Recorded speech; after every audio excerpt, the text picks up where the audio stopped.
Hi everyone, how's it going? It's a lovely 8 a.m. for me. Adrian in the chat with the first as always. And hi Silas, hello. Katie and I are building a drafting table right now, so we'll not be super active in chat for a bit, but we are here. Welcome. Hi Katie. Hi. my parasocial relationship with Katie. And hello Orange, I haven't seen you in so long. Oh my god. Hi, it's 4 a.m. we'll sleep in 20. All right, sounds good. Let's make this the best 20 minutes. Okay, so as we all know, last week around this time I played Umineko When They Cry for the first time in my life, and I listened to the stream back, and I'm gonna be honest, it sounded really bad. It sounded very bad. And so I fiddled around with the audio. I hope like it's a little better now. Like I can yell and scream and like laugh hysterically, and it should be able to pick all of that up now, I think. But yes, let's get to it. Let's not look at this actually. Okay, here's the notes. Here's the notes. No, here's the notes. I cleaned up my notes, everybody. Look at how nice it looks, okay? So, I decided to move my notes on the characters off to a side annotation and then do a more thorough event recap, strictly like an event recap of like what happened. So I split it up into like the airport, the harbor, and then the ship to Rokkenjima, which we're still stuck on the ship now. Clean as fuck, literally. So let's get back to it. Is it start? The load, so true. Okay, so we're still here, okay? What kind of game is this? This is a visual novel. So it's words and pictures on a screen, and that's all it is. It's words and pictures on a screen. But apparently it's a like murder mystery kind of game. It's also a huge time commitment. There's a huge cast of characters. I'm only 2.5 hours into the game, so I'm not the best person to give a recap. Like, what is Umineko? I don't know either, honestly. Looks enjoyable though. Hope you've been having fun with it. I have. I've been like reading all the dialogue out loud, and I've been like doing voices, and it's like kind of cringe, but I'm having fun, which is the main point, right? Okay, I'm gonna be honest. After who left, let's scroll up a bit. Oh, okay, yeah, the gossiper left. So true.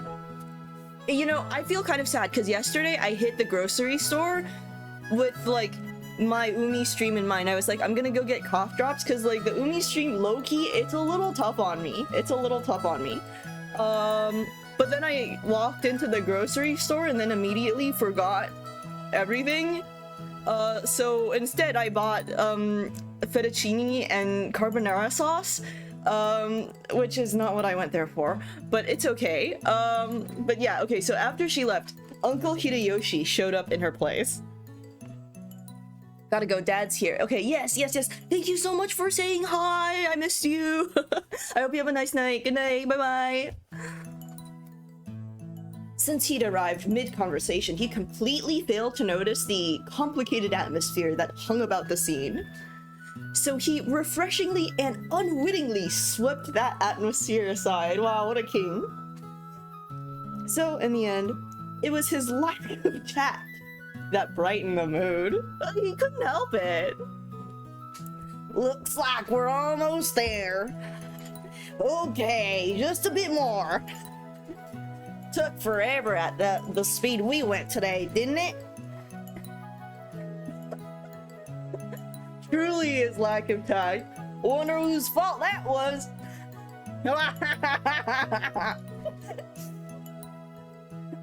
Aw, Uncle Hideyoshi, give me a break already.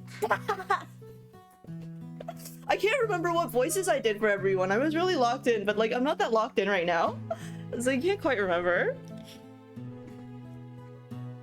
Oh, you know, I was brainstorming this. I was like, while I was walking to the grocery store, and it's honestly crazy that I forgot when I went to the grocery store, because I remember distinctly, like, while I was walking there, I was like brainstorming about Jessica's voice. I was like, I think like we just gotta go for like a like kind of like gym bro wannabe SoundCloud rapper kind of voice. I thought that, but I don't know like in practical execution terms what that means. Yeah, oh my god, almost forgot about this. Going to attempt to tune in and finish work at the same time. Oh my god, hi Rib. Had it muted, we are here now. Okay. I barely just got started, okay? Yeah, so, look, my notes look so much better now. So I moved the, like, individual character notes off to the side, and then I did a more, like, recap of the event. So now I have 3 sections, right? It's like the airport, the harbor, and then like now we're at the ship to Rokujima. Okay, I'm so cool, I'm so organized. Like me ending stream and then like finessing, like finalizing my notes, you know. I'm serious. I'm hashtag serious.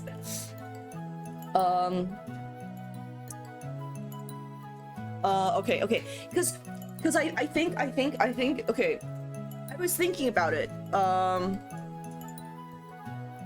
because I feel like battlers actually kind of a high register in my voice, despite everything. It's just that it's raspier. Wait, is it ah! Okay, yeah. See, it's not going into the red. I'm so goated. The volume looks good. Yeah. You scared me because peaking is I think peaking is it's an actual like term in sound design, and that's not good. That's when it like hit. Oh no, that's clipping. I'm sorry. I don't know. I'm just saying words. Okay. We might have to do some runs. I want to get this right, okay? Come on! Don't stop there! I think that's what I'm gonna gun for my new Jessica voice. This is what we're thinking. Seriously, thanks to Battler here, it's taken forever.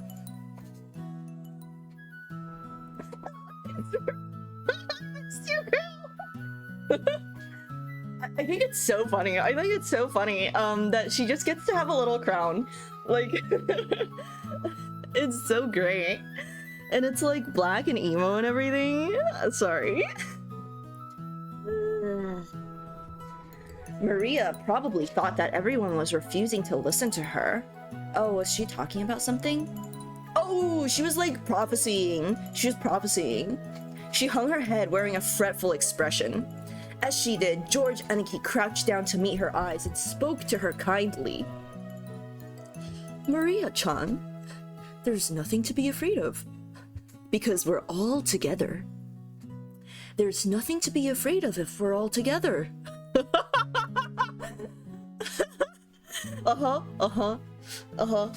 Let's pretend I haven't watched Umi 101. Go ahead and say it.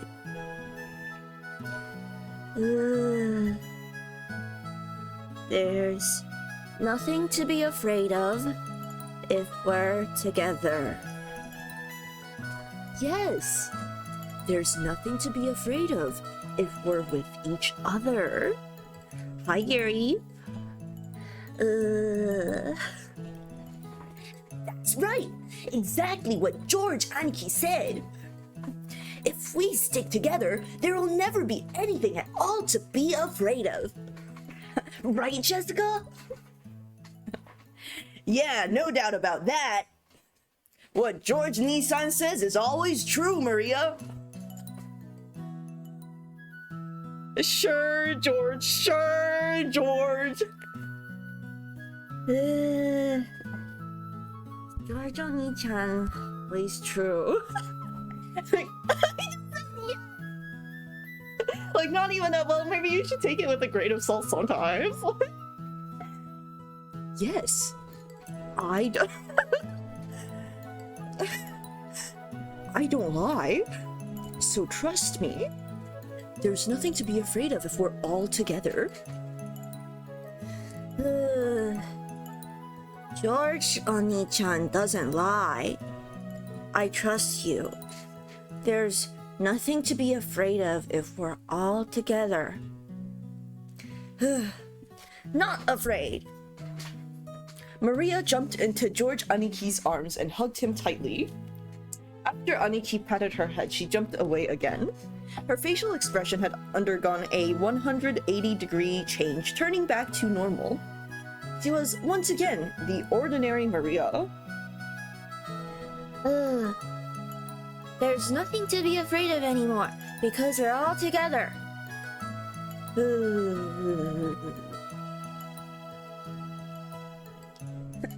Yeah, that's it. You look all better now. You're strong, and that's awesome.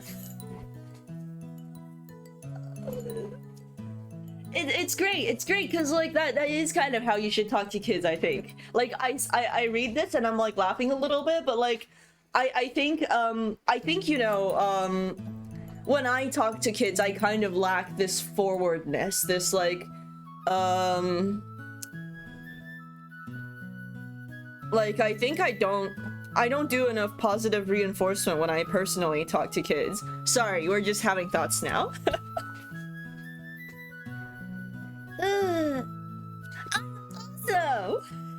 So true, girl. Hey now, what's going on here? Maria-chan didn't get seasick, did she? Well, something like that. We'll be arriving soon. The harbor was already drawing near. Okay. If the harbor's drawing near, then I think I need to take some notes, okay? Let's just quickly finish this up. Oh god, is something gonna play? Oh my god, there are times? Wait, is that important? 10:30? 10:30? Oh my god. Hold on. 10:30, 10:30, 10:30, 10:30. Fuck, dude. Fuck, dude.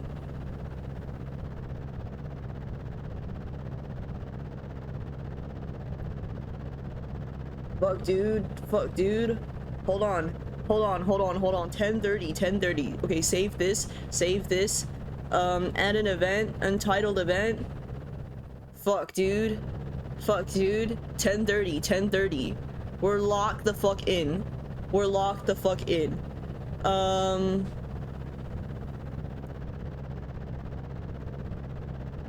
The first day, 10:30, 10:30, 10:30.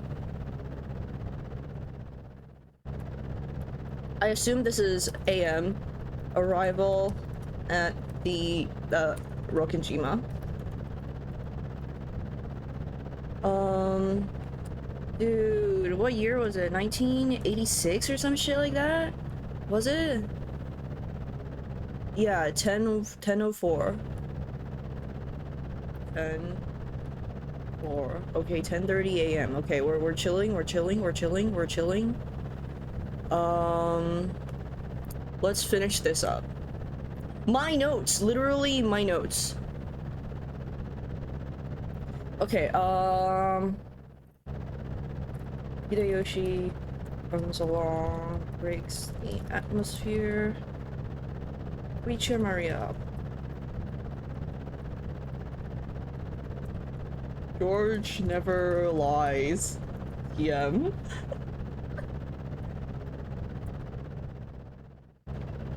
Okay. Oh, we're not there yet. The boat gave a big shudder. Oh, seems we've docked at the harbor. We are there.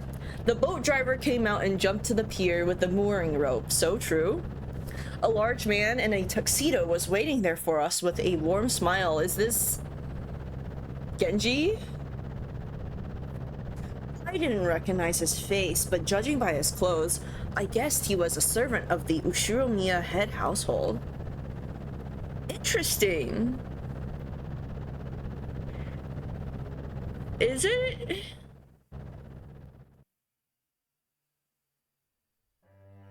Who's this guy? Is it not? Why is it not Genji? I like the music here, though. Welcome home, lady. You were so late in returning that I began to worry. Oh, interesting. Who's this guy? Wait, I want to add notes. Summary. Docked at the island. Who the fuck is this guy? Some relation to Jessica.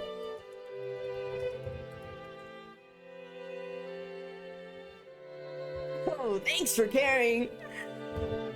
This moron got so scared we had to slow down. It was seriously annoying. Shut up! Someday, when the shoe's on the other foot, you'll remember this. At this rate, word will spread to the whole family, and I'll be the big conversation piece during dinner. Even without this, everyone would be talking about me because of that 6-year gap. But now I've given them an even juicier topic. Damn it! Why does the Ushumiya head family have to live on this isolated island? Jesus Christ, so true. In the meantime, the boat had finished its mooring. A small plank was lowered so that we could get down. One by one, our parents came up from inside the boat. You must all be quite tired from your long trip. Madame, please allow me to assist you. What was her voice? Thank you.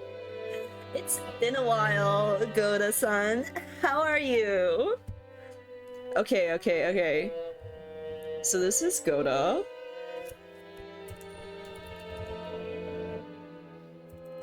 Head of Ushiro. You know, I'm gonna be honest. I thought the head of the servants would be Genji.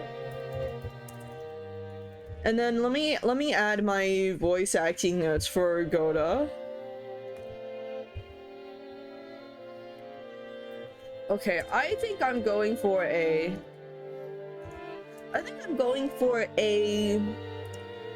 smooth languishing voice.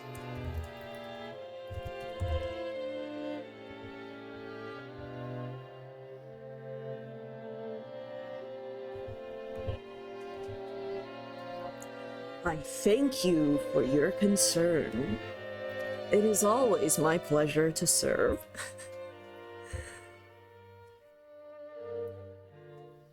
Oh shit. What was her voice? Badler-kun, isn't this your first time meeting Goda-san? If I'm not mistaken, you weren't working here 6 years ago, right? Don't worry about the times too much. Okay, bet. Indeed. So please, allow me to greet him. There's a missing 2 here. To greet him for the first time. It is an honor to meet you, Battler-sama.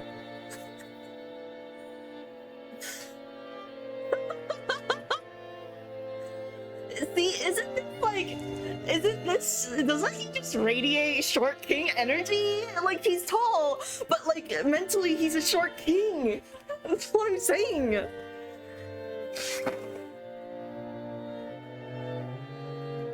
I'm pretty confident about my height, but you're huge. This is definitely our first meeting. I'd never forget meeting a big guy like you. It's a pleasure. I'm Battler. I was looking forward to meeting you. I am Goda. I just love the kanji in the parentheses. It's so funny. Your servant, and I have been working for the Ushiromiya head family since the year before last.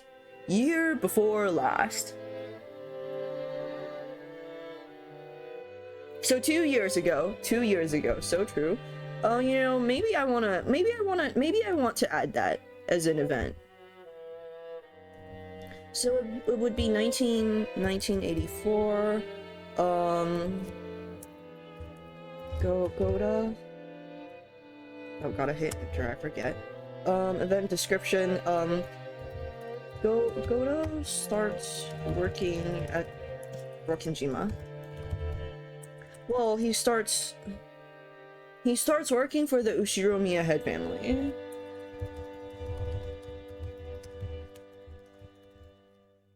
See. When I say things like that, I'm like, see, I'm already making assumptions. Maybe he's working for the family, but he's not at Rokinjima. Goda, culprit me! It is a pleasure to make your acquaintance. If there is anything you need, please feel free to rely on me at any time. Goda-san, it's been some time. It has been too long, George-sama. Please allow me to assist you. As usual, you're a pro at welcoming guests. If you ever need a job, just let me know, okay? I'd hire you any time. You do me too much honor. Please allow me to assist you, Hideyoshi-sama. Goto-san then lent a hand to everyone as they disembarked, greeting them as they passed. His speech and mannerism had the refined polish of a professional. He's very graceful, in contrast with his initially tough-looking appearance. His large size made him seem a bit scary at first, but he was much more polite than my first impression had led me to believe. He claimed to have served on the island for 2 years, but he had doubtless worked at a similar job somewhere before. After everybody disembarked, the mooring rope was untied and the boat started to steer away from the harbor. It was probably returning to its home port on Nijima. The captain waved his hand in farewell. Maria conscientiously waved her hand back. That's such a funny and conscientiously. Now that I think about it, that must be why I felt something out of place for a while now. I can't hear the cries of the seagulls. Oh, Umineko when they don't cry? Umineko when they don't cry? Seagulls? The birds? If I remember correctly, whenever we came to this island in the past, the seagulls always greeted us with their lively cries. Because of that, whenever I hear the cries of seagulls anywhere else, I get the feeling that I'm coming to a family conference. Except for the small part of the island where those of the Ushiromiya head family live, Rokinjima has been left uncultivated, which apparently makes it a paradise for wild birds. Supposedly, there was a cliff somewhere that housed a huge seagull colony, so this island was always full of seagulls. Oh my god, the lore, the Umineko lore. Not having those seagulls here to greet us made me feel a bit lonely. Interesting. I want to make a note of this. That feels important. The Umineko have disappeared.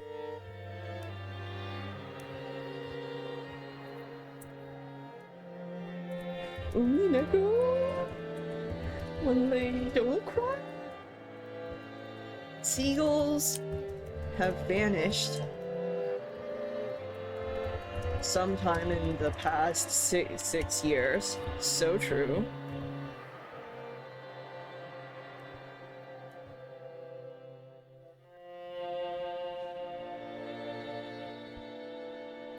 What's wrong, Battler-kun? Oh, Aunt Rosa! Nah, it's nothing really. I was just thinking, it's a bit lonely without the cries of the seagulls. My, that's true now that you mention it. Even though they're always so noisy, today there isn't one to be seen. Oh, interesting. So this must be a new thing? Well, let's keep going.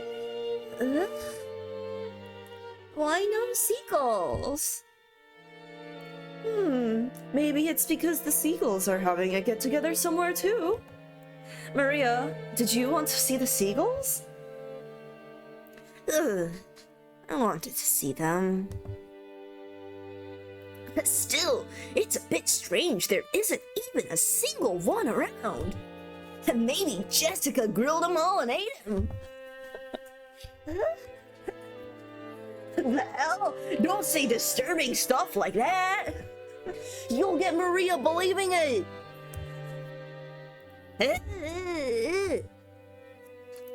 Jessica One-chan grilled him. Jessica One-chan grilled him. I did not.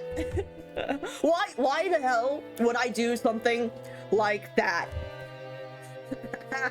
That's right. Jessica grilled him. Skin and meatballs, liver and onion. Go, Onion, I must collect the tools. Great Jessica voice, great Maria as well. I love you forever. I love you too, Silas. Okay. Onion.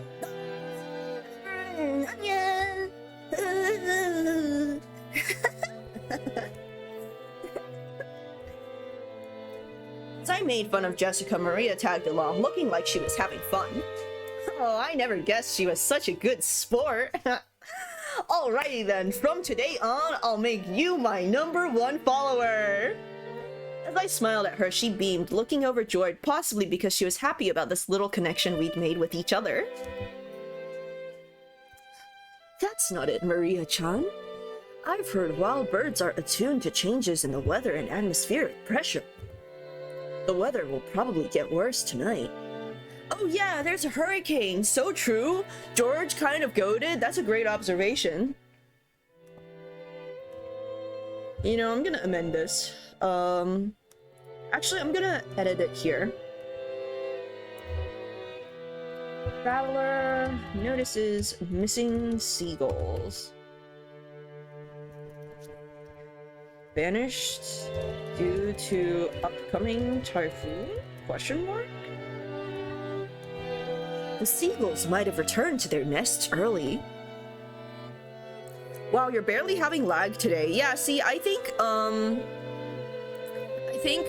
when I connect with my phone, the connection's much better. But when I do my like inking streams, I'm also using my phone as my camera, and I think hotspotting and using it as a camera is gonna cause it to shut down. I feel like that happened at one point. Not grilled? Jessica One-chan isn't grilled? No, I wouldn't do something like that. Battler, you admit right now that you lied. Battler could. Maria-chan is a naive girl, so she takes even jokes seriously. You should choose your jokes more carefully. George Aniki gently scolded me. Even though I outstripped Aniki in height, Aniki was Aniki, of course. There was no choice but to obediently apologize. Sure, my bad. Maria, that was a joke. The seagulls are all taking it easy in their nest today, that's all. Battler lied? George Oni-chan told the truth? Uh-oh, Battler, your credibility is going down the drain. To make sounds and whatnot to have an immersive experience with the game. Had she actually been tricked despite all the fun she was having? Her pure eyes made me feel guilty. Maybe I went a little overboard with her after all. Yeah, that's right. What George Aniki said is true. The weather's bad, so they probably went home for the day. It doesn't mean they're gone. Right, Aunt Rosa? That's right. Tomorrow, when the weather gets better, I'm sure they'll come back so we can hear them cry, meow meow, like they always do. I'll wait until the weather gets better and they come back. Then wait until tomorrow. Then wait until the weather's better. Maria was in a lighter mood and was looking forward to tomorrow when the seagulls would come back and fill the skies. Still, George Aniki really was amazing at taking care of kids. I think I remember Aniki taking good care of me as well when I was a brat 6 years ago. Aniki, that's probably your gift! George-kun is amazing at taking care of young kids. If you wanted to, I'll bet you'd do great with a job in childcare, don't you think? Don't you think? Yeah, it's almost like George Nissan was born to do something like that. Personally, I think that would suit you better than doing some business in some company president's office. Oh no. Childcare is a fine career path, but it's not a job where merely liking children is enough. You really are modest, George-kun. But Battler-kun is quite good with children too. Just a second ago, even though it didn't last long, Maria seemed to be having a lot of fun. Wow, you care about your daughter. Please, keep on playing with her like you did just now. Just choose your jokes more carefully, okay? Aunt Rosa winked at me, giggling a little. She's a real mother, I thought to myself, who's happy to see Maria having fun. Yeah, it does look like that, doesn't it? It does look like that, doesn't it? Doesn't it? This is Rudolph. I can't remember what voice I used for Rudolph. Hold on. I feel like I'm dehydrated. I'm gonna chug like a cup of water because my nose keeps running. Give me like 30 seconds.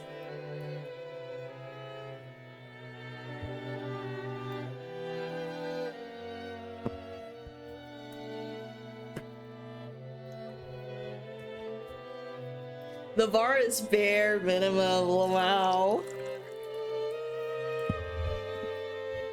In the meantime, let me look at my notes.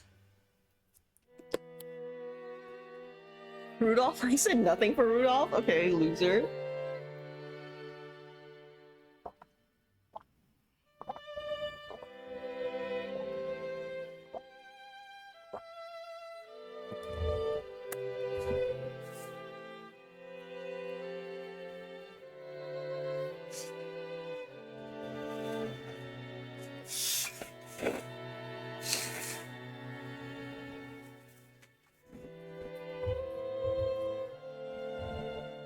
Oh, right. I said I wanted to give Kyrie a Joyce Messier voice. I forgot.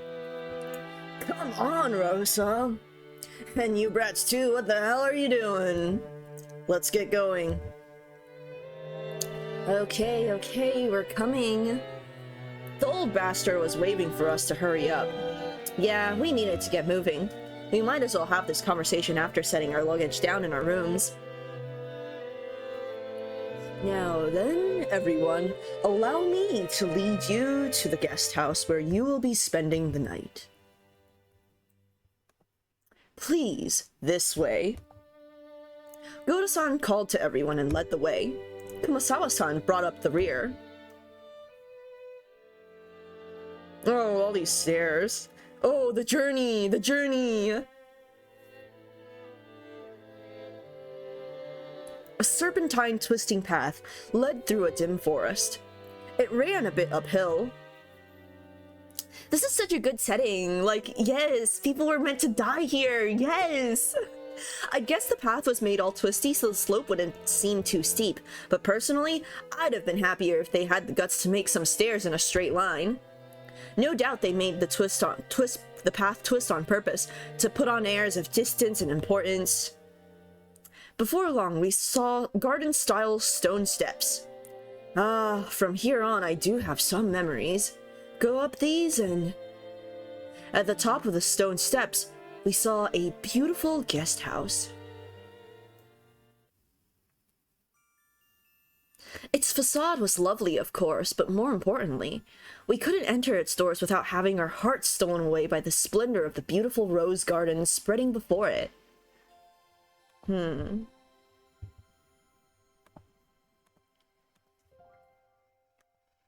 So there's the walk through the forest.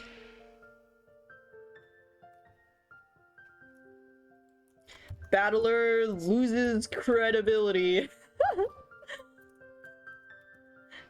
I don't think he seriously lost any credibility with Maria. Oh. The liar! Walk through the forest. Rose garden. Located in front of guest house. I feel like the kind of vague map of the place is kind of important, but I don't know, we'll see.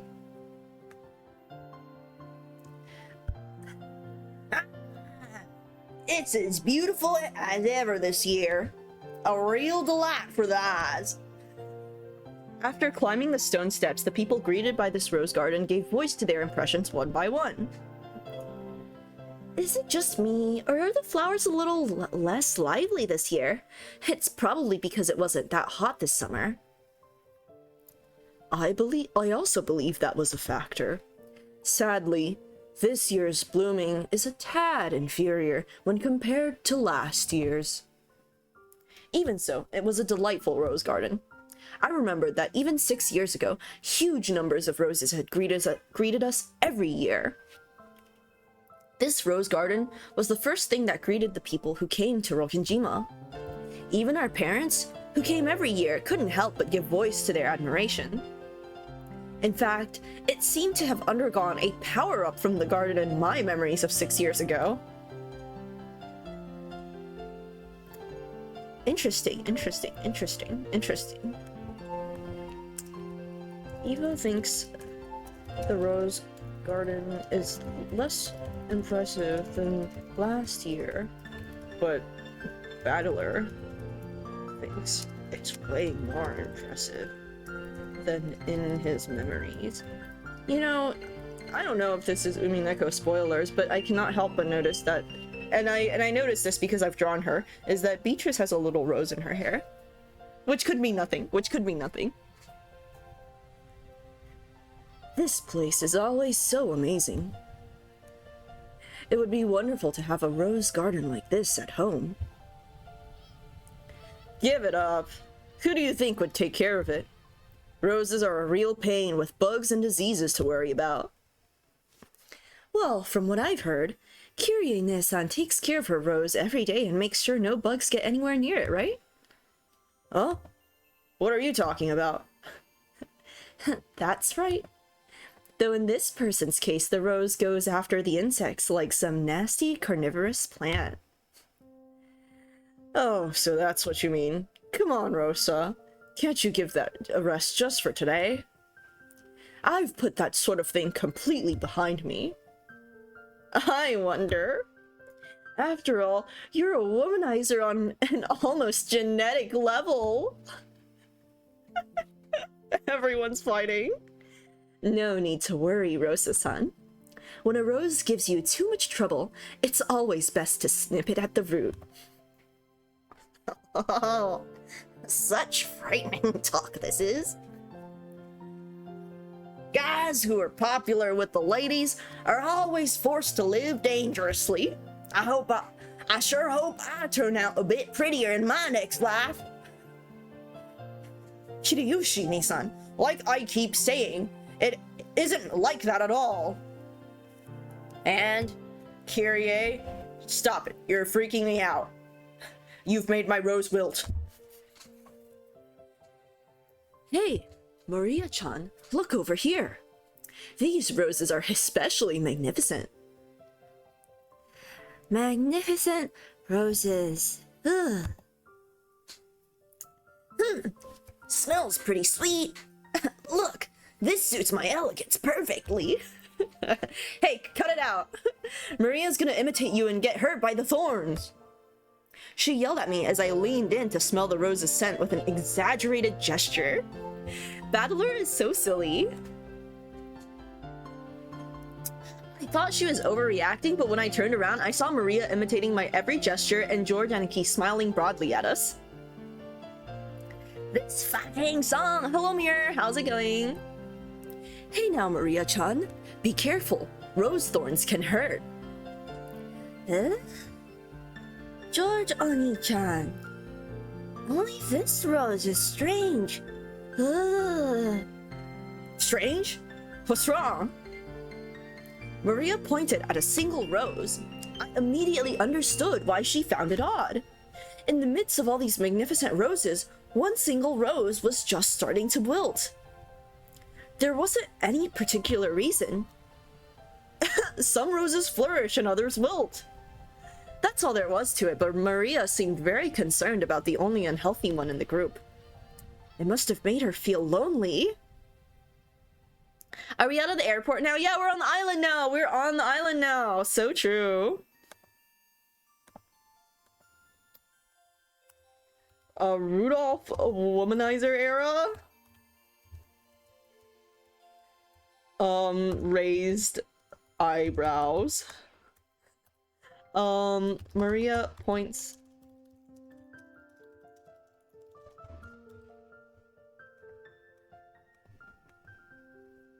So, you feel sad for this rose because it's the only one that isn't healthy?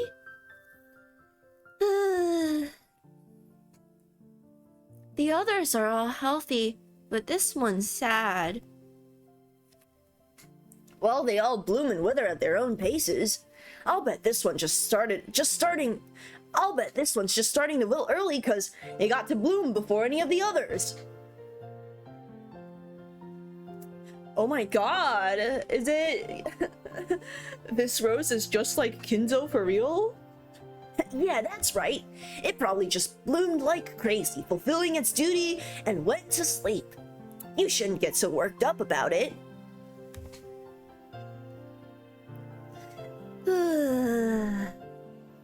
It seemed that Maria's pure sensitive nature was making her feel some emotional pain for the rose that wilted alone. Even though she understood the logic of it, it still felt lonely to her. Then, Maria-chan, why don't you look after this rose until we leave? George Aniki straightened up and felt around in his pocket. He then took out the wrapper from the candy he had been sucking on the plane. He twisted it into a thin string, then gently tied it to the rose as a sort of marker. Hey, that's pretty cute! Let's mark it with this. Later on, you can come and give it some water. I'm sure Mr. Rose will be happy. This goddamn rose! Hashtag my rose! To give it water. I think you should give Mr. Rose here a name. I'm sure that'll make it happy, and you'll get to know it a little bit better. A name? A name... Though she still wore her usual sullen face, Maria crossed her arms and began to consider this intently. Why'd he gender the rose like that? So true. At the very least, she appeared to have been completely pulled out of her slump. Nice going, Aniki. George Nissan has always been really understanding. Can't help but respect him. Respect! Yeah, I guess he was just born that way. We've gotta start picking up tips. Was this garden just as magnificent when you were all kids? I can't remember. Now I can't do the southern accent. I'm too locked in on, like, whatever Badler and Jessica have going on. It was only after I stopped living here that I grew so big. Oh, interesting. Maria used to, or Ava used to live here. I wanna note that.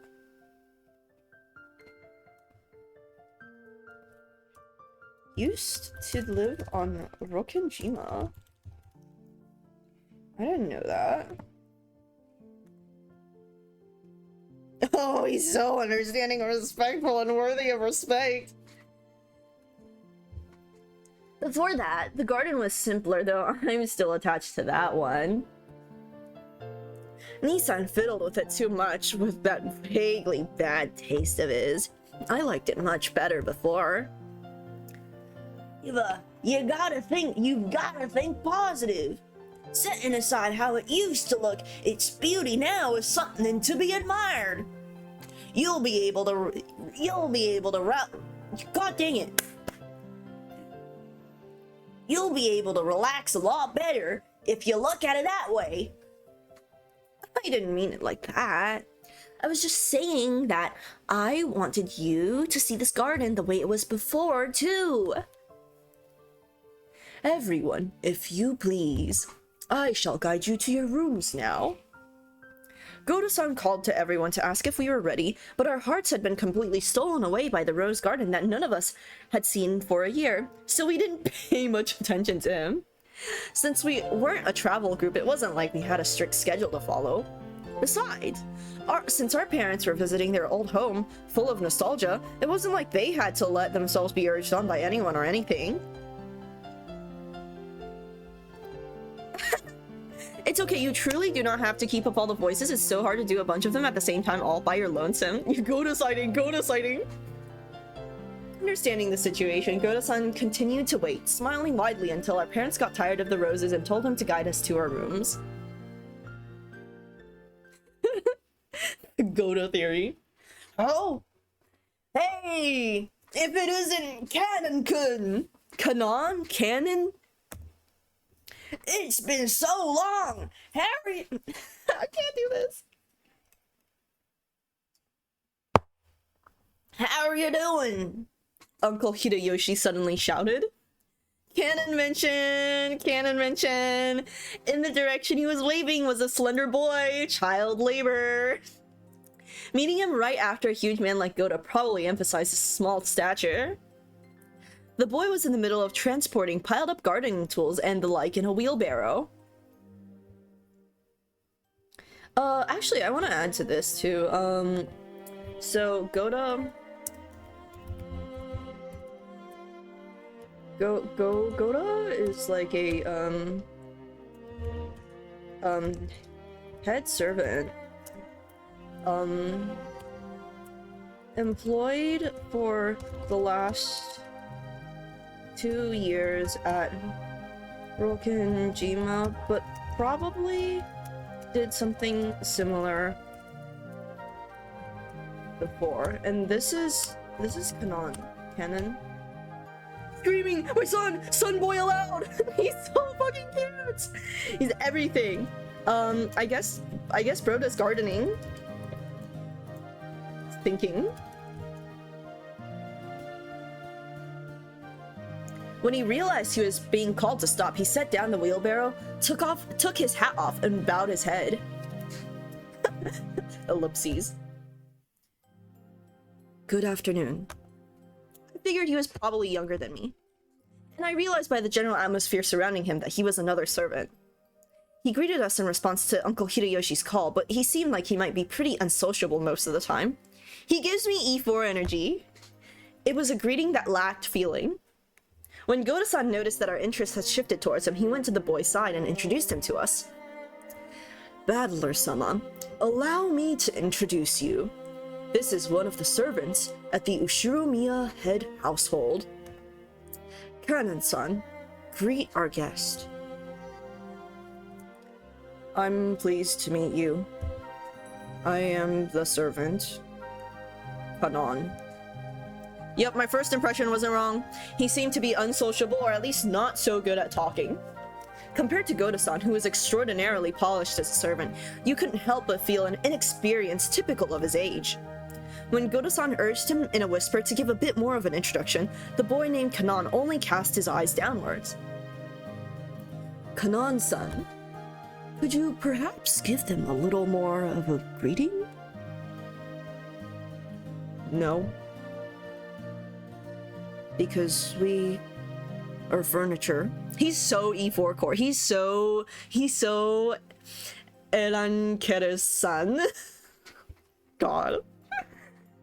I have to figure out a voice for him. I gotta think about this. My shy guy! You're a shy guy! He didn't seem to be refusing to greet us out of spite.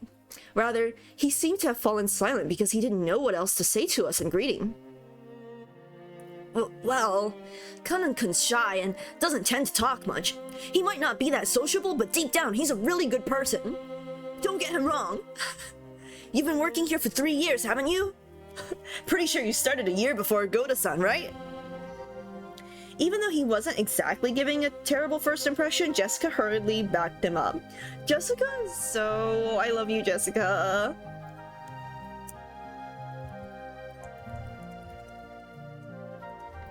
But isn't Kanon like fucking 12 or... Isn't he like 12 or 15 or some shit? Hashtag child labor, like, for real? But I guess this is the 1980s? I don't know. I see. Apparently his unsociable nature causes him trouble a lot. Okay then, nice to meet you. I'm Battler. I'm 18. How old are you? He fell silent as though wondering whether or not it was a question he'd have to answer. But here again, Jessica plowed ahead. If I remember correctly, Cannon's 2 years younger than us, so 16, right? Jessica's so nice. Jessica, the child labor is insane. Yes, that is correct. It looked like he would have preferred not to tell us his age if given the choice. That was probably because he thought we'd look down on him for it. I remember that when I was his age, I hated being asked how old I was by adults. I see, 16, huh? That's gotta be a delicate time. Which means I probably asked something I shouldn't have. I'm glad you're about our age. Just be cool and call me Battler. And I'll call you Cannon. Thank you very much. But the sentiment alone is sufficient, Battler-sama. Jessica looked panicky for some reason. She seemed to think my impression of Cannon was getting worse because of his refusal. Well, as a girl, Jessica probably couldn't understand the fretful male heart at this age. As his elder, even by just 2 years, I took it upon myself to be understanding of that. Cannon-san, could you perhaps be a little more courteous? A smiling face is also a part of a servant's duty. My apologies. I shall make an effort.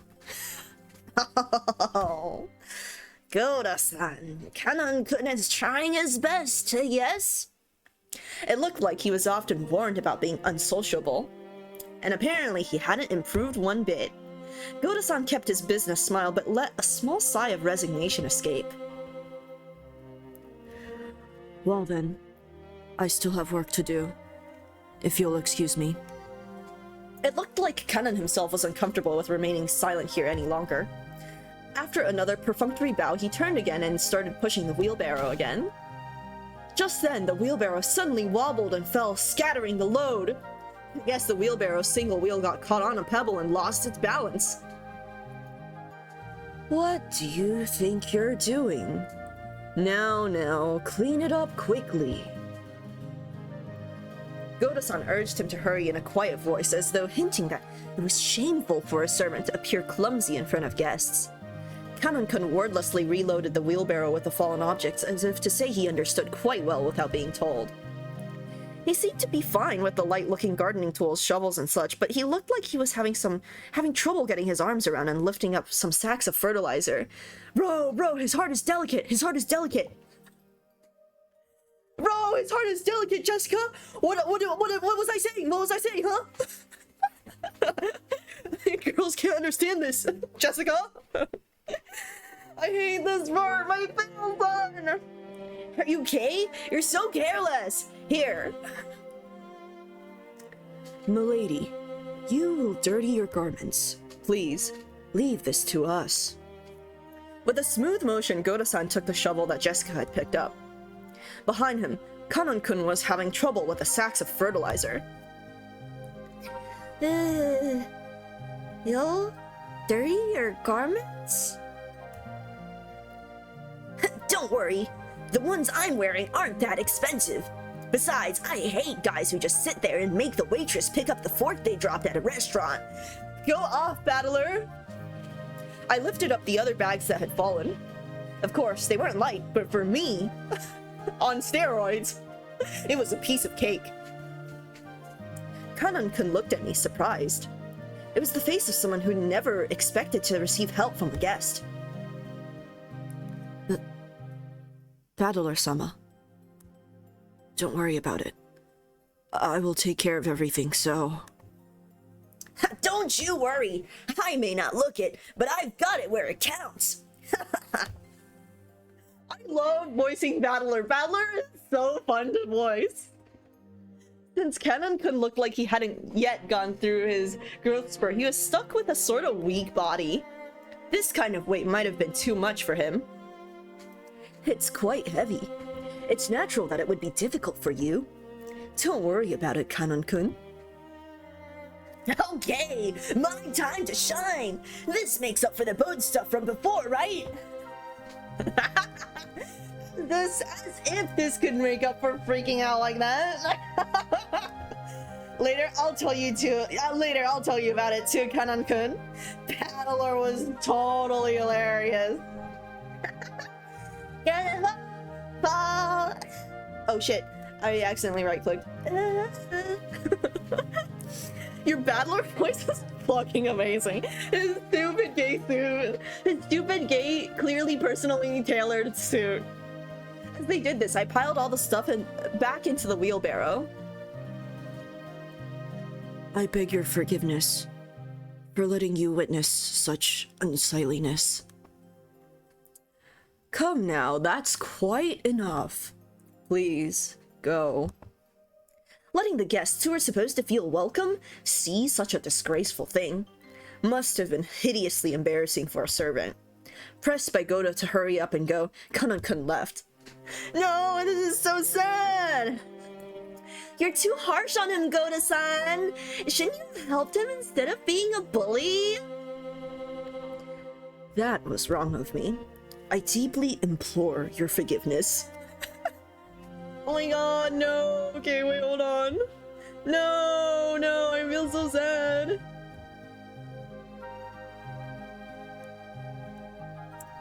Canon mention Canon public humiliation scene. Boo. Without even a twitch and a smile, Goto-san apologized elegantly. Yeah, fuck, Goto! Kanan-kun has a ton of things he's good at, too. It's just that being young works against him all the time. It's a crying shame. Well, it's a prickly age. Let's just leave him be. After all, closed-mouthed servants are the best kind. Isn't that right, Kumasawa-san? Oh, Rudolph-sama, you truly are harsh. There is no servant as silent as me, of course. Everyone smiled wryly at that obvious lie. Even she herself didn't believe that, not in her wildest dreams. So she must have said it to lighten the mood. Yeah, that's the kind of character Kumasawa-ba-chan used to be. The once stiff atmosphere had cleared up at once thanks to her cheerful smile. I'd like to set down our luggage soon. Goto-san, what rooms are we all going to take? Rudolph is such a bitch, we stan. It shall be the same as the previous year. Allow me to guide you. Please, this way. We headed towards a trim, elegantly simple guest house. This was gonna be our temporary quarters for the night. Oh, ellipses! Kanon watched over a hedge as the guests all entered the guest house. Oh my god! Oh my god! Stop! I can see the image! I can see it in my head! God! Sorry. Sorry. You know, an image just flashed across my forebrain, right? You know how it is with fan art. Then he let his eyes fall on those heavy sacks of fertilizer piled up in the wheelbarrow. In his mind, he kept going over his previous mistake. Oh, we switched perspectives. We're suddenly not in Battler's head for once. Battler, big and strong, had picked up the sacks in front of him. The sacks Kanon couldn't lift himself, as if they were feathers. It would be extremely difficult for an outside observer to guess what emotions that favor had stirred up in Kanon. So, Umineko fan art, please! But as far as you could tell by watching him hang his head, there's something that he just couldn't let go of. Muttered words escaped his lips. But those words he murmured were so soft that he didn't reach even his own ears. Even I Hadon hung his head, slightly biting his lower lip. He's so sad. He's the funnest little kitten ever. And gay, homosexual gay. It's like those green texts that are like, oh, I was at a summer camp, and then like I don't know, this big strong camp counselor picked this shit up and I got a throbbing hard boner. What do I do? I'm just literally, you know what I'm talking about? There's like 3 of them floating around. He's everything to me. He's everything to me. I remember the rose garden, but I don't remember this guest house at all. Was it built recently? Torayan Visitor's Retreat was written on a gatepost-like thing, but since everyone called it the guest house, I followed their lead. Right? Let's see,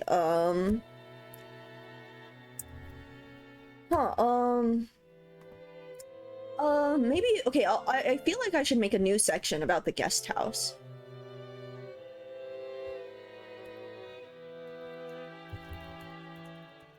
Guest house time. Wait,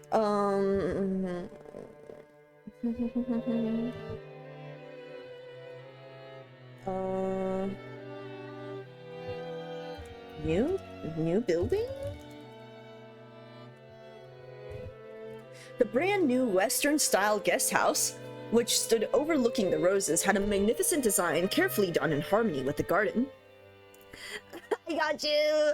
Correct. It was built the year before last. Built 2 years ago. Actually, I should make this an event, so I can see it all on the timeline. See, the goated part of this thing is that you can go to— oh shit. Girl help? Girl help?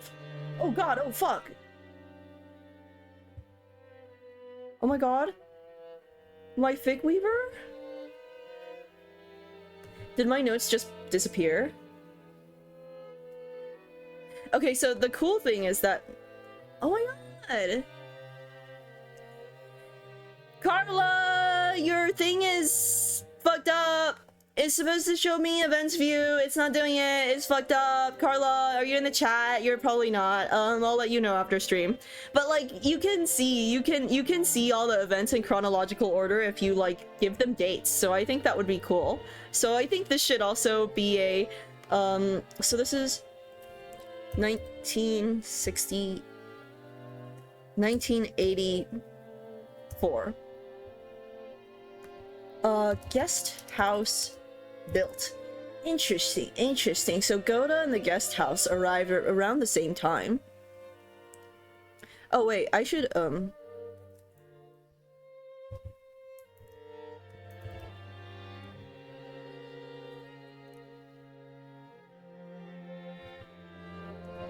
Okay. Ever since then, they've had us sleep over here. This place is more fun than that junky old mansion you knew. I wish my room was over here. I want a room here too. I want one. I guess you could say my own house was upper class, but to me, it felt completely ordinary compared to the head family. The display of wealth was shocking, as was the fact that they built this kind of awesome guest house for guests who came over only a few times a year. Eva-sama, Hideyoshi-sama, please, do make use of this room. Rudolph-sama, Kyrie-sama, please take this room here. I really do love how beautiful and elegant this place is. Western-style architecture truly is wonderful. I can handle Western design for a few days, but any longer than that, and you need the good old Japanese look. Japanese people just relax best on tatami mats. They've been fighting over whether to make our new house Japanese style or Western style. Mom still holds a grudge about Dad having the construction start with a Japanese layout, and they bicker all the time about it. I'm really jealous, Georgie-san. Your parents get along well, don't they? Mine are so frosty. Frosty. Then again, they're always in sync when it comes to my grades. All the rooms seemed to be for 2 people. I was grateful since I wasn't going to be forced to share the same room with the old bastard under the pretext that we are family. And anyway, I figured those 2 wouldn't be able to enjoy themselves with someone like me around. What's with that creepy smile? You're thinking about something dirty, aren't you? Something dirty? Of course not! Please enjoy your stay! Ow, ow, ow, ow. That hurts, you old bastard! Once again, Dad pulled my ears from behind. Cut the crap. I'm getting a stomachache and I'm not in the mood for this. Rudolph IBS King? You're the guest of honor this time around, so play as nice as possible with Dad and Aniki and the rest. At the very least, be careful of what you say in front of Dad, got it? Because wisecracks don't go too well with him. Jessica-chan, what's the head's mood been like lately? Same as last year, I guess. Considering they say he's got 3 months left to live, he's as lively, grumpy, and as irritable as ever. The silly pervert literally is IBS. Okay, so let's see. Kinzo has like 3 months left to live. Lamau. Meaning, this year he's in his usual bad mood. And as usual, the only one who's able to look after him is Genji-san? It seems the master will open his heart to no one else. Lately, us small people have not even been granted an audience with him. He's shut himself up in his study again, probably doing nothing but that weird black magic of his. What he does for a hobby is his own damn business, but when he starts stinking up the house, it really gets on my nerves. I wish he'd never come out of that study again. You shouldn't talk like that about the elderly. We're all indebted to him since he rebuilt the Ushiromiya family. We should be more grateful. Sorry. After being rebuked by George Aniki, Jessica had no choice but to take back her thoughtless remark. The Ushiromiya family was wealthy beyond belief, but of course, that meant all its members were a bit strange and completely out of touch with the world at large. At the top of the chain, the family head, our grandfather, seemed especially strange and terrifying, even for our family. Nobody likes a kiss ass, George. Dad said he was getting a stomachache earlier, and I imagine that reflected the honest feelings of all the adults here today. Oh my god, IBS runs in the family! No doubt they were jealous of us grandchildren who could just play around and laugh without a care. From the stories Dad told me, the family head was a violent man who ruled with his fists, beating his children, even his daughters, mercilessly with a wooden sword. If he was so strict and uptight about that, why couldn't he have been a little more conservative with his kids' names? Because of that, even us grandkids had to suffer. Not the point, Battler! Anyway, I can't say I have any trouble believing those terrifying stories about him. I don't remember meeting him very often, but I think I recall him looking extremely grumpy all the time, always making people cower with that sharp gaze of his. I remember that the room's atmosphere got so tense whenever he was around, you couldn't even breathe. What my dad said, you know, I want to write that down. Kinzo child abuse allegations. Honestly, they're real. What my dad said about me being the guest of honor now carries a little bit more oomph for me. 6 years ago, I was in elementary school, but I'm a high schooler now. If I act up, things could get serious. Oh, scary. He does look frightening, but he's not so terrifying that you need to tense up like that. Nothing of what he says is truly unreasonable. He may be clumsy at talking, but he's a very logical person. Don't defend the child abuser. But George Nissan, you've been the family darling since like forever because of your awesome grades, right? Grandfather treats us completely different. I've even gotten slapped with the wooden sword. On my ass! My ass! On my maidenly innocent ass! Well, you're the heiress of the head family, Jessica-chan. Grandfather is giving you special attention. Bro! George! Boo! George! You've got to realize that his strictness reflects his high hopes for you. Don't defend child abuse, bro! Oh, come on. Seriously, I could just turn the succession over to you, George Nissan. It's a bit of a heavy burden for me to carry. Heiji's dad core. No, literally. Yeah. Hashtag my maidenly innocent ass. So true. I think I already said it before, but Jessica's the girl heir to the head family.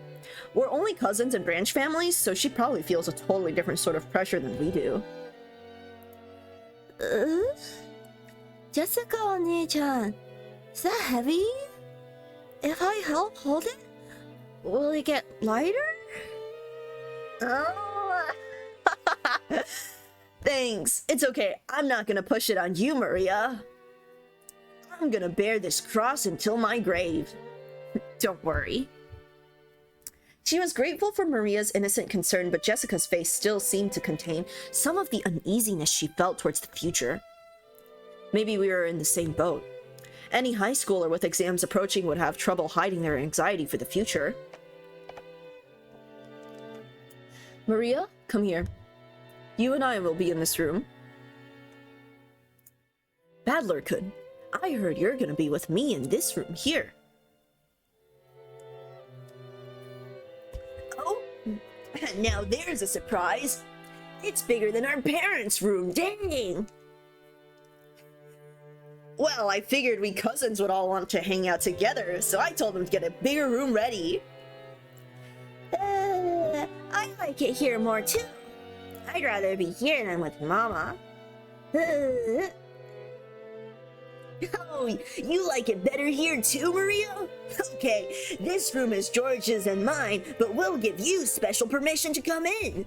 Better keep it a secret from your mom, okay? It's a secret.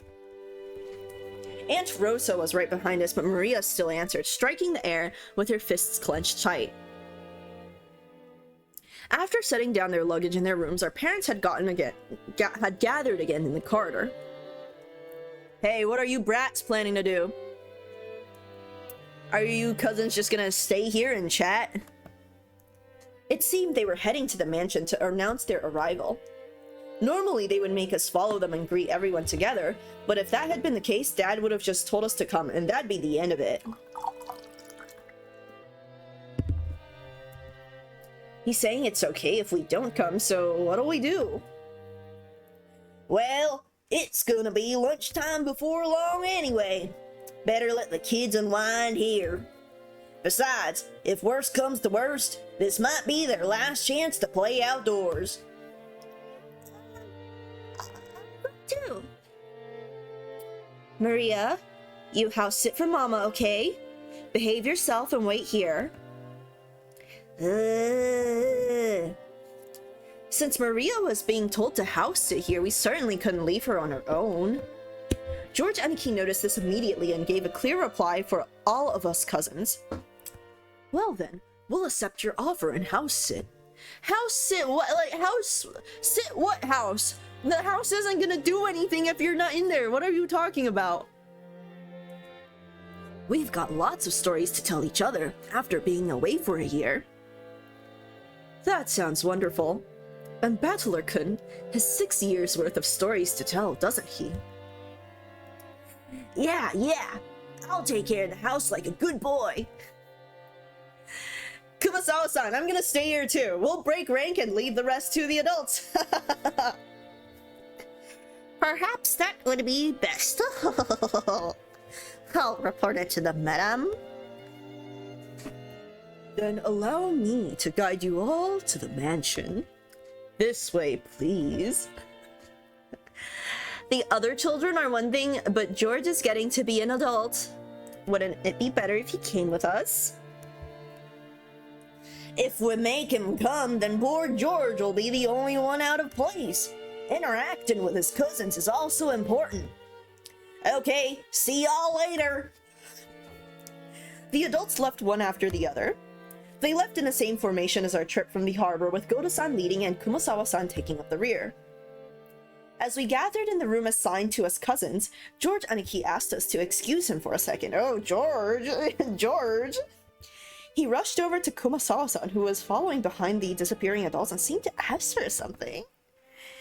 Oh, George! Okay, wait, so...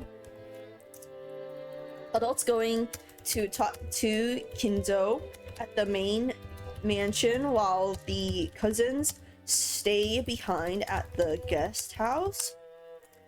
George secretly goes to talk to Kumasawa-san about something? Oh my god, George, what are you... Oh, I bet George is asking about Shannon or something? I don't know. He soon finished his business and came back. What's up, Aniki? Nothing. I just wanted to ask her something. Tell me too! Tell me too! What could George Nissan be asking Kumasawa-san and not me, I wonder? Oh, I don't have a clue. No, it's a misunderstanding. Not that I know what you're misunderstanding. Aniki was getting pretty tongue-tied. It was almost as though he felt guilty about something and Jessica knew exactly what he was worried about. At any rate, it's no fun if Jessica gets to know about it and not me. Hey, Maria, it looks like we're the only two out of the loop, right? Don't you want to know what they're talking about? We want to know too! We want to know too! Oh, that's Battler. I fooled around while oohing together with Maria. No, I'm telling you, it's no big deal. Liar! I'm surprised you'd tell such a terrible lie, Aniki! Confess! Maria, you tickle his right side, I'll tickle his left. Got his right side, Bowers got his left. Wait a second. Wait, you two? Stop.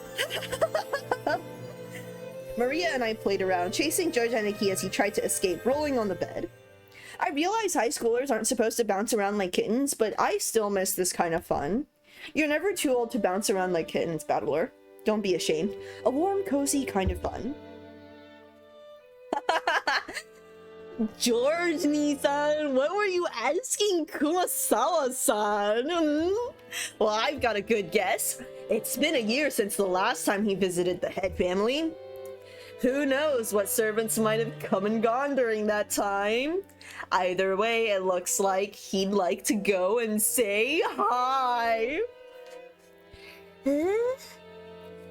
Say hi? Say hi too. What the hell? That's nothing to feel guilty about, Aniki. Huh? I'm not buying it. Maria, don't be fooled. Aniki's still hiding something. More torture! Run! I don't know what that is. Stop it, seriously. Maria-chan, you too, stop already.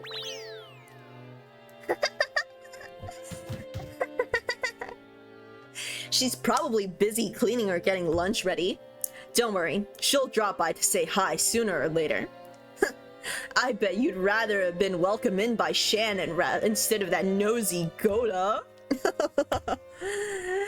Shannon. Ah, yeah. I remember a girl with that name. Is she still a servant? How is she doing?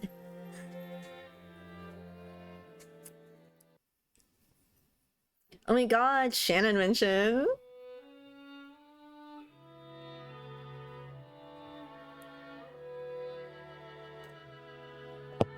Okay,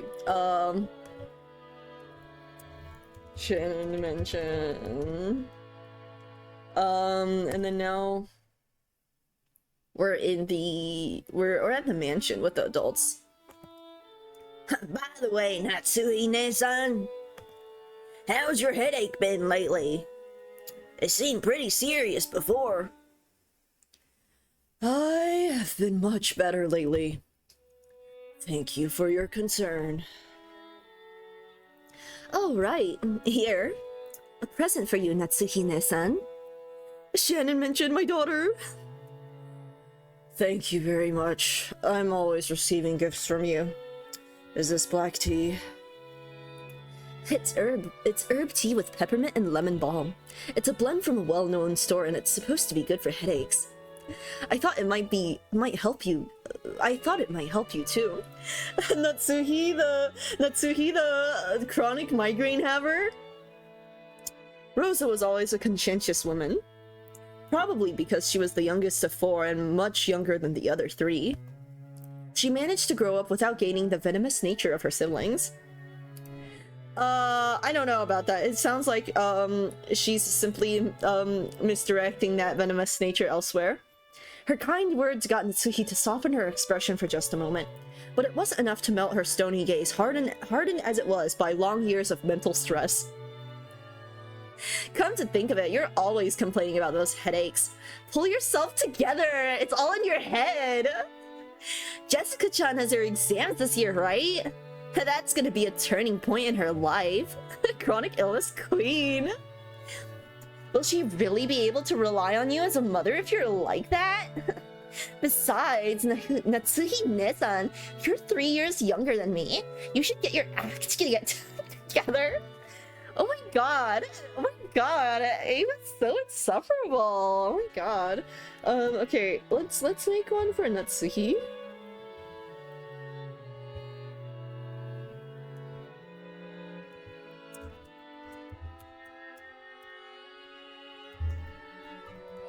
Natsuhi, chronic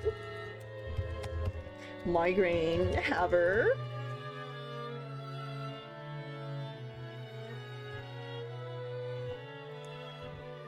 I apologize. I've had a tendency for headaches all my life. Even under normal circumstances, Ava sometimes failed to choose her words carefully, but her comments aimed at Natsuhi contained shards of obvious malice, though she hid it with a smile. Of course, that fact didn't escape Natsuhi. She frantically contained her urge to grimace and pretended to ignore Ava. Our battler-kun will have his exams this year too. Rudolph-san, shouldn't you be a little concerned as well? For the sake of your own son, you'd better get serious to the point of having headaches like a Natsuhine-san. The girls are fighting, but it's mostly just Ava! Yeah! If I say anything, he automatically rebels. So what should I say? Should I say the opposite, that it's okay for him to mess around, that that's probably the only way I could get him to listen to me? Hideyoshi-ni-san, George did really well on his exams, right? Please, you've gotta teach me the trick to handling children. Oh, well... It's probably because I got him to understand why he should study. Study isn't worth anything on its own. That's right. The real point of studying is to practice researching stuff on your own whenever you bump into something you don't know. If you can't do that, you can't be useful to society. I'm not talking about math or writing. You gotta learn how to learn. That's splendid. I wish our Jessica could understand that as well. If she is to be the heiress of the Ushiromiya family, then at this rate... Do you really have to force her into becoming the successor? After all, a woman has to find a woman's happiness. Parents shouldn't force such things on their children, don't you think? Hold your horses, Ava. Each family has its own way of raising their kids. You shouldn't be pushy. I'm sorry. Natsuhi-ne-san, don't take it the wrong way.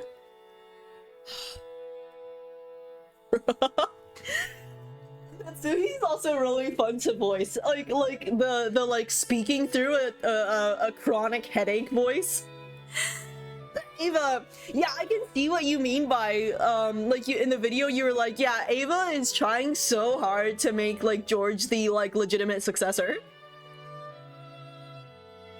Though the light shining in through the window was quite warm despite the cloudy weather, there was a dark mood about the room, which was probably causing headaches for more than just Natsuhi. As if to sweep away the mood, Kyrie brightly made a suggestion to all present. Still, this black tea has a really lovely aroma. Let's drink it right away. In Japan, surely you couldn't find something like Leopold's black tea anywhere but Ginza, right? I see you know a lot about it, Kyrie-ne-san. I guess it was worth going to the trouble of buying it. Kyrie and Rosa stood up from their seats and made as if to prepare the black tea, but Natsuhi forestalled them. I thank you both, but we can try that later. One of our people will be coming soon to bring some tea, so please relax. Leave it for later, you two. Let's enjoy our welcome drink. Rudolph gave a subtle signal with his eyes for them to sit down again. Kyrie and Rosa understood instantly and obediently returned to their seats. The initial greeting of the guests was complete, so it was time for them to be served some tea. It was embarrassing for the host that the tea was late, especially now that the guests were talking about making tea themselves.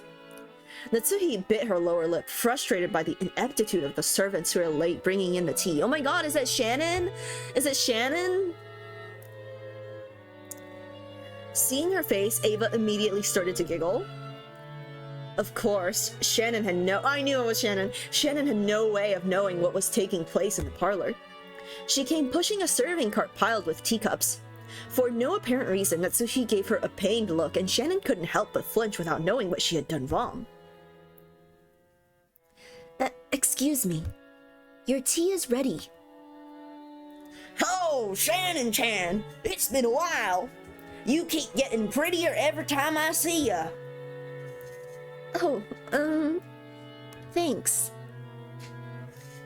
Save the chatting for after you've set the table. The tea will get cold. I apologize, madam. She apologized like a small frightened animal, bumped against the serving cart, and made a jarring racket as she dropped several teaspoons. Her clumsiness made Natsuhi's expression turn even darker, which made Shannon quail even more.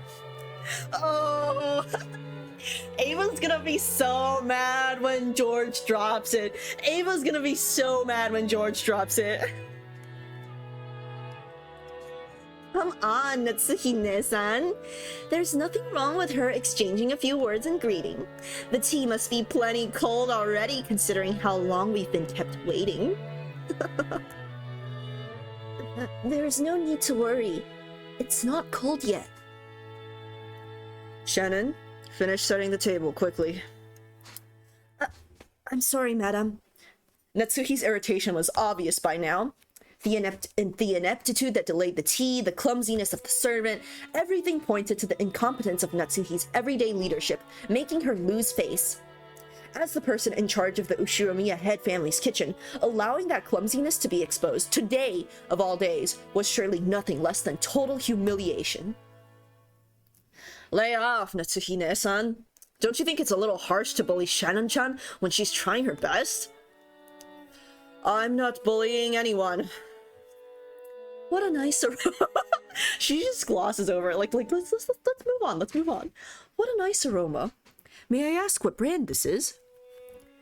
I'm terribly sorry. I'll find out for you later. Kyrie was trying to be nice, hoping to cut through the tense mood. However, Shannon had embarrassed herself, instead darkening Natsuhi's face in the room's mood. By this point, Ava was audibly giggling. What's this? Shannon-chan, don't you even know what you're pouring us? Come now, you mustn't serve something so suspicious to guests. We'll need a silver spoon at the very least before we can drink this. I'm sorry. I'll go get one immediately. Shannon-chan, do you know what silver spoons are used for? They have to be silver. Do you know why? No, A teasing smile rose to Ava's face as she stared at Shannon setting the table. By itself, Ava's expression was sweet in an impish sort of way. However, the words being spun from her lips held the keenness of a razor within them. Shannon tried with all her might to avoid Ava's continuing gaze. Oh my god, Ava, stop being such a bitch. Realizing that Shannon was hard-pressed for an answer, Rosa gave some timely help. They say if silver is touched by poison, it darkens. Guess you've learned something today, Shannon-chan. They are acting as though this tea needed to be tested for poison before it could be drunk. In Natsuhi's eyes, this was an insult both to the tea and to herself for serving it. Rudolph laughed flippantly and patted Ava's shoulder. Ha! Silver cutlery wouldn't do any good for you, Aniki. Just one lick of your poisonous tongue, and even a silver plate would turn pitch black. Since I get to hear that poison tongue every day, I must be poison-proof myself by now. Ava, I don't mind when you use it on me, but you better hold back when talking to people who haven't built up a resistance. My, how cruel! All I did was teach Shannon-chan a bit about tea, didn't I? It's so funny. I didn't know Ava would be this mean when I gave her this voice, but I think it's kind of perfect for her. Everyone followed the lead set by Hideyoshi's horse laugh and chuckled, though not easily. Only Natsuhi didn't join in, but for the time being, the conversation inside the parlor could now be mistaken for a lively and friendly chat. I love that, like, they all, yeah, they all call Ava out for being so meanies, just literally so meanies. As Shannon finally finished setting the tea table and tried to leave, Kyrie apologized to her in a low voice for not being able to help. Shannon gave a light bow and made a hasty retreat. Shannon cast her eyes downward as she pushed the cart down the corridor. Anyone seeing the pitiful way she looked might easily conclude that she'd been bullied in some way. Don't be sad. You didn't do anything wrong, Ne-san. You were watching. That is my role. The siblings forever! Oh my god! Madame and Ava-sama can go to hell. But the worst coward is that guy. Kanan glared hatefully in the opposite direction of the parlor. The preparations for the tea had been delayed by some trifling problems in the kitchen. These problems were not Shannon's fault. In fact, it had been Goda's mistake. After all, there was no way a show-off like Goda would give up a flashy job like bringing in tea when the guests arrived. He had ended up wasting time preparing the tea once again. So, when he realized he wouldn't be able to score any points for this job, he pushed the task of setting the table on Shannon, who happened to be passing by. Boo! Boo! You might call it a clever move on his part, but there could be no doubt that it was a cowardly one. It's okay, Kanan-kun. Thanks. I'm not bothered by it at all. Akanan's silence vividly expressed the distance between Shannon's words and how she actually felt. Thank you. Even if you're the only one who understands, I feel a bit better. You keep your feelings too bottled up, Ne-san. You should be less hard on yourself for once. Yeah. Thanks. Suddenly, they both felt someone's presence and whirled around. A middle-aged man stood there. Genji, mention! It was Genji, the head servant. What are you doing there? Shannon, hurry back to the kitchen. Yes, if you'll excuse me. Shannon humbly obeyed and promptly made to push the cart and leave. However, Kanan appealed to Genji in silence, bearing something in his eyes that he could not express in words. What is it? Did something happen? Shannon didn't do anything wrong. But even so, they... Stop it, Kanan-kun. Please excuse me. I'll return to work immediately. Kanan-kun, you should go back to your post too. Please. If you say so, Ne-san. If that is all, then go. Yes. If you'll excuse me. From the shadows in the hallway. Oh, it's so there's like meat in here. God, Goda. We have to kill him. We have to kill him. From the shadows in the hallway, an old woman wearing an apron watched over them. Kumasawa-san. It was Kumasawa. Poor Shannon-san, Kanan-san. There's no reason for those two to be picked on. Still, Goda-san's dislike for them is an undeniable fact. Until Goda-san was taken in by the Ushiromiya head family, I heard he worked for a fabulous hotel somewhere. The manner of work he learned there was quite impressive, I believe. It's just that Goda-san's the newest servant here. He must have a lot of pride accumulated from his previous positions. Because Shannon-san and Kanan-kun are his seniors here at the mansion, and yet are inexperienced and have gone through much less in life than he has, he picks on them at every chance he gets. And also, sad as it may be, they are disliked by Madame Natsuhi too. Of course, if we're talking about experience, the Madame has been in this family much longer. And yet, this is one point where I cannot help but sympathize with the Madame as well. Truly, the Master is a man with many sins on his conscience. Why didn't he realize that such a trifling whim of his would give the Madame such an inferiority complex? Wait, let me read this back. I feel like I missed something. Okay, so we're in Kumasawa's head right now. And she's thinking about the servants. So, like, Goda's the newest servant, but he's clearly like one of the most competent ones. So it really bothers him to see how like the child labor is not as good as his 50-year resume. That's so weird. And they're disliked by Natsuhi too. And Natsuhi has been in this family much longer. But this is one point where I cannot help but sympathize with Madame as well. What does he mean by this? Like, hiring the kids 3 years ago?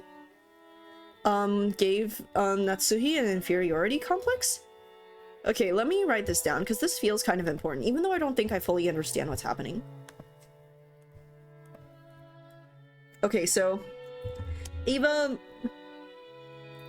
is literally meanies to Natsuhi and really wants George to be the legitimate successor. Shannon is forced by Goda to serve tea, embarrassing Natsuhi, since Natsuhi's like in charge of the kitchen.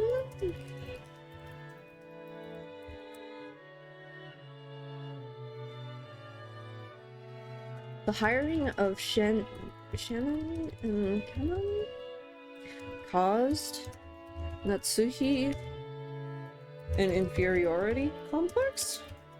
Question mark? I don't think I fully understand this yet. Of course, on the inside, even the Madame is fully aware that those two don't deserve to be treated so harshly. However, the heart has reasons that reason knows not. She loves to drop exposition. I feel so sorry for them. I can't do anything but watch over them from the shadows.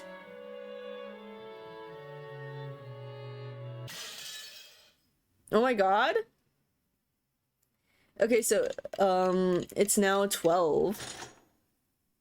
Should I end it here?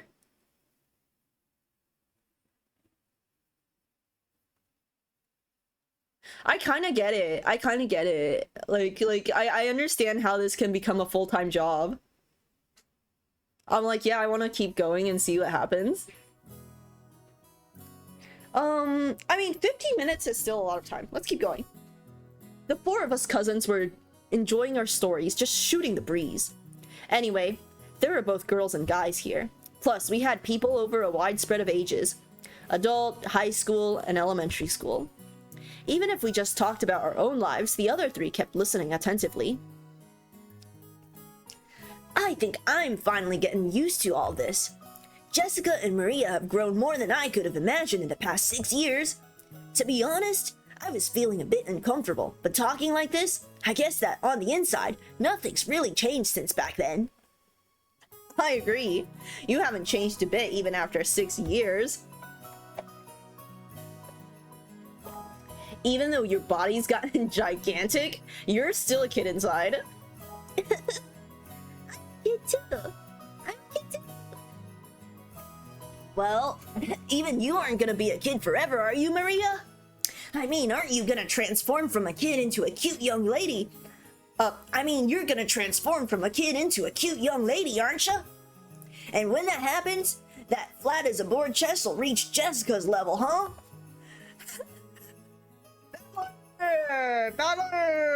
Battler, you can't say that. You can't say that. Everyone just told you to watch the jokes you crack, and then you're not doing that. When that happens, you gotta let me touch him, okay? It's a promise. Let you touch him. You just know he's gonna say something horrible. There it is. There it is. There it is. Promise. No. Maria-chan, you can't make that kind of promise. That's bad. I promised, so I'll let him touch him. I keep my promises. Always keep them. Maria, you really are an earnest good girl. The guy you marry's gonna be really lucky. Hey, stop trying to change the subject by making it sound pretty. Maria, that promise never happened. Never. The promise is canceled? As I thought, without Battler-kun and our little quartet, this group of cousins just didn't feel complete. These 6 years have been kind of lonely. Battler, you cannot say that. Battler.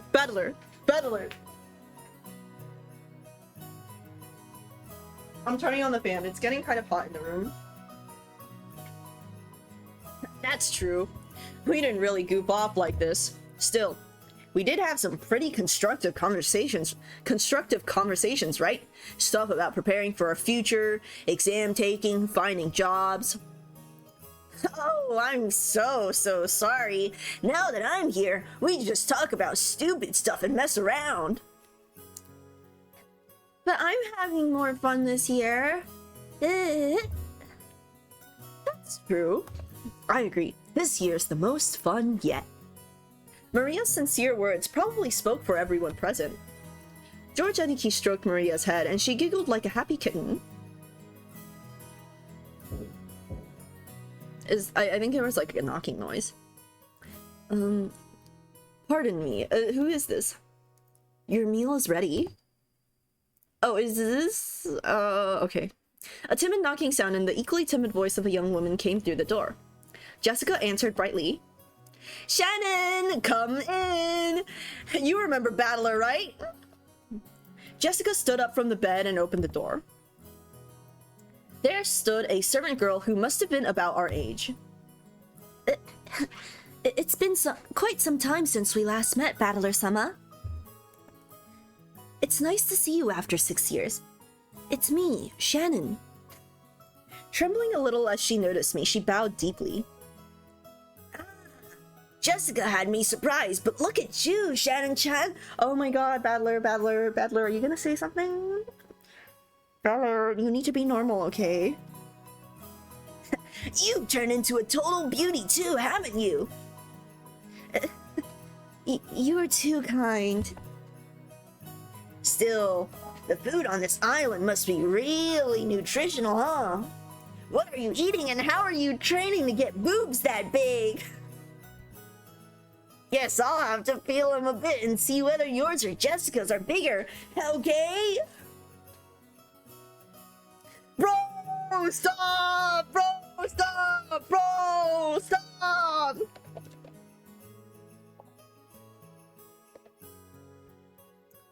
He's fucked. He's fucked.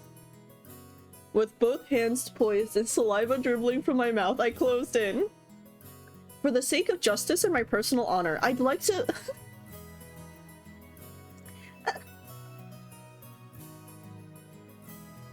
I can't. The worst part of Umineko. For the sake of justice and my personal honor, I'd like to point out that I don't suffer from some strange disease that makes my lymph nodes itch until I scratch my neck open and which can only be prevented by fondling breasts. This is just a battler-style method of communication. Chapter 1 is the worst with all this. It's over soon. Yeah, it's so funny. It's so funny. Like, he's like, I don't have a condition. I chose this. I'm doing this for the love of the game. Like, bro just comes out and says it, which I think is kind of funny. If I slowly close in on her like this, odds are 8 or 9 out of 10 that I get slapped or clobbered, right? So, I can use this Battler-sama original technique to spark a gag like that and break the ice. Well, it also means I really do get to touch them on that, like, 1 in 10 chance though, right? Right? Yeah. Like that would ever happen. Wow. At that point, my hands were less than a centimeter away from Shannon-chan's boobs, but the counter-strike had yet to come. She blushed and lowered her head in embarrassment when she realized what was going on, but she just stood there, with both hands politely joined in front of her, not even trying to resist or cover her breasts.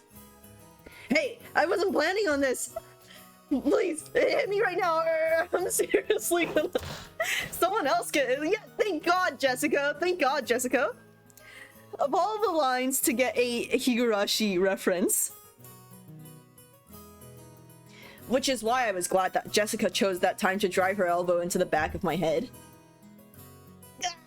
Oh, thank you so much, Jessica! Why the hell are you thanking me? Question mark? Seriously, my bad, Shannon-chan. I almost got overwhelmed by your hypnotic... More importantly, anyone who gets that close has got to be a molester. You've got to fight back when people do that. But you are an important guest, Battler-sama. Now, look here. A pervert's a pervert, whether he's a guest or not. The girl's chest has got an air defense identification range of about 10 centimeters or so. Once someone trespasses within 2 centimeters, that's already an invasion of airspace, so you'd better scramble the jets immediately and give him an instant slap. I couldn't do such a thing.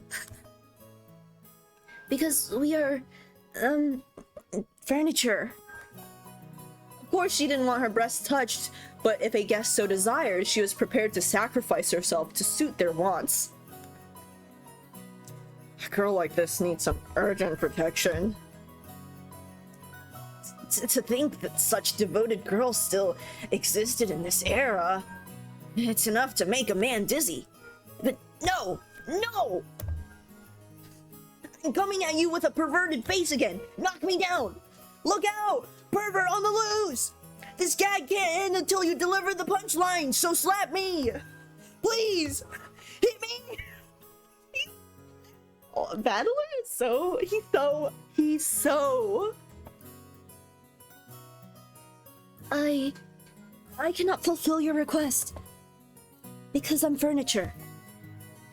But if it were an order, I'd obey you. Because that is my duty. Then I'll make it an order. The next time Battler-kun tries to touch your breasts, counterattack with a slap. Got it? Yes. As you wish. From now on, that's what I'll do. Please understand, Battler-sama. Shannon-chan announced this while bowing elegantly to me. Her expression was radiant. I gave her a thumbs up to show her I was fine with that. 6 years ago, you might have been mistaken for a servant's daughter who lent a hand at your parents' work. But now you're a full-fledged adult servant. How long have you been working here? Well, I've had the pleasure of serving this household for about 10 years. Bro, she's working since she's like 6 or like 8 or some shit? She's... Shannon. The kanji for her name are read as Shannon. Now, here's another name that's far from typical for a Japanese person. Interesting.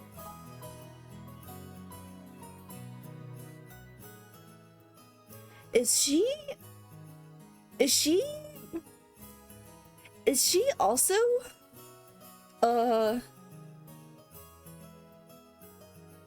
is she like related to this bloodline, but like in an illegitimate way? Like, is she a bastard daughter or something? Anyways, back in the day, I was a kid myself, so I accepted her name without paying it much attention.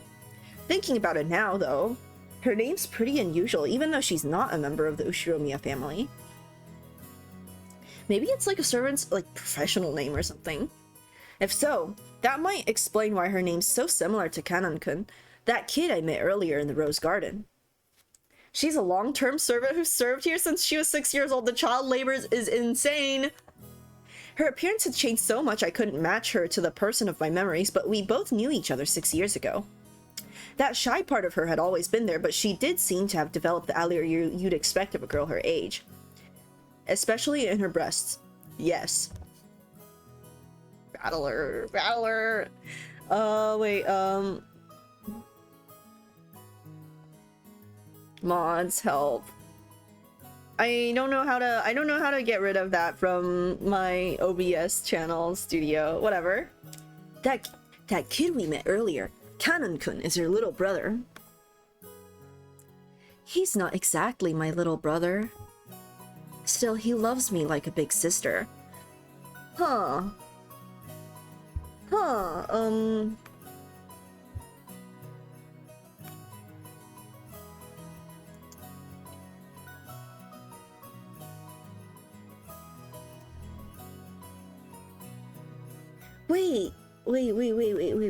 Wait. Shannon?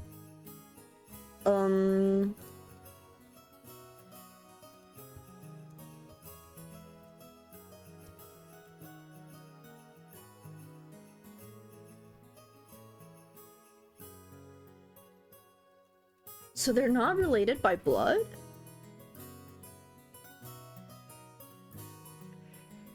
Interesting. And I think it said that like her parents were also servants to the family, I believe. He didn't cause you any trouble, did he? He's the same as always. If only he were just a bit more sociable. I apologize if he's caused you any trouble. Nah, he didn't cause any trouble at all. As a fellow man, I understand how moody you can get at that age. It's no surprise he's unsociable. I get called that all the time, too. I get called unsociable. Just like Kanon. You aren't unsociable at all, Maria-sama. Wanted to be like him. You said the meal was ready, right? Yes. I'm sorry. Your meal has been fully prepared, so please allow me to guide you all to the mansion. Shannon bowed again formally and returned to her duty mode. George always way too comfortable coming in with the orders. So true, so true. Oh, it was restricted. Okay, bet. We realized that if we made her stick around for any more light conversation, it would actually make it harder for her to do her job. We got off our butts to avoid interfering with her work any further. So, shall we go to the mansion? Everyone's probably hungry, right? Yeah, I'm really looking forward to Goda-san's food. That guy was apparently a chef at this famous hotel, so he's super good at cooking. Oh, I can't wait! Let's go, Maria! We're gonna stuff ourselves like pigs! Stuff ourselves like pigs! No. You can't take everything Battler Kunst says seriously, okay? Because he's always just joking around. Okay, let's go. I think I'll stop after they reach the mansion. Like, when dinner starts, like, that's when I'll stop. Under Shannon Chan's guidance, we headed towards the mansion. Oh my god, are we gonna see the painting? Are you gonna see the painting?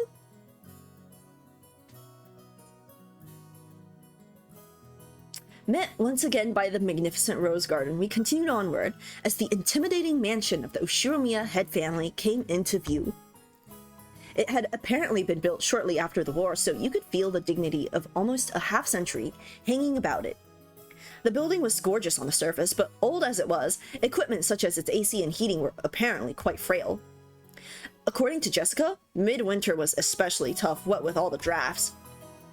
Haven't these people ever heard of a katatsu?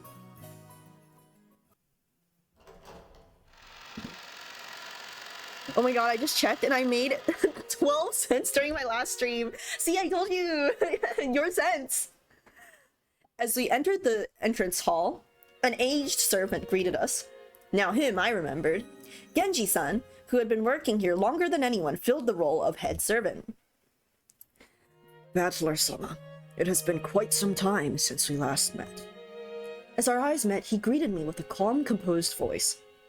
His bow wasn't as graceful or refined as Goda's, but despite its simplicity, it communicated his feelings very well. Genji-san, it really has been a while. You look well. Thank you. I have been quite well. And Battler-sama, you have become a splendid young man. You are beginning to resemble the master in his youth. I look like grandfather? Guess that means grandfather was pretty popular with the ladies when he was young. From here on, I shall take Shannon's place and accompany you. Please, come this way. Shannon Chen bowed deeply and watched us leave. After that, we headed towards the dining room under Genji-san's guidance. Genji-san, just like Kumasawa-san, stood in stark contrast to us young people who had grown beyond recognition in the last 6 years. His appearance was exactly the same as in my memories from 6 years ago. It was as though time had stopped since the last time we met. Genji-san was an extremely quiet and diligent person. He was basically grandfather's close aide or caregiver, and you might even call him grandfather's companion of many years. In fact, it seemed he was by grandfather's side even more often than my late grandmother was. Yaoi? Old man Yaoi? According to Jessica, grandfather trusted him more than any of his blood relatives. But I wonder how long he served. I never got the details, but I heard something about him being here since the very beginning when this mansion was first constructed. Which would mean that he's dedicated half his life to serving here. Let's make some notes.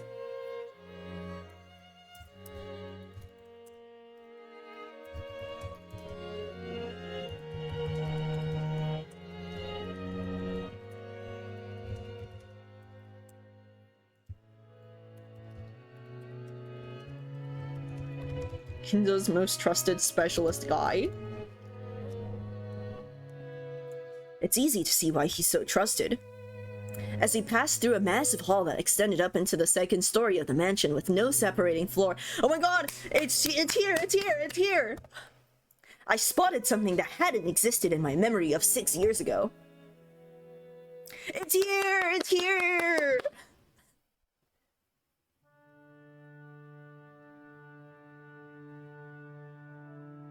She's here! Oh my god! Queen! Hi, Beatrice! Hi, Vito!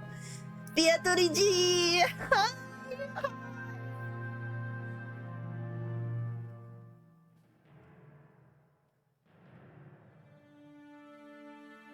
It was an awfully big portrait hanging right in front of the stairs that rose to the second floor. Without thinking, I stopped walking, captivated by it. Since I'd stopped so fast, Maria, who was following behind me, ran into my back. Sorry.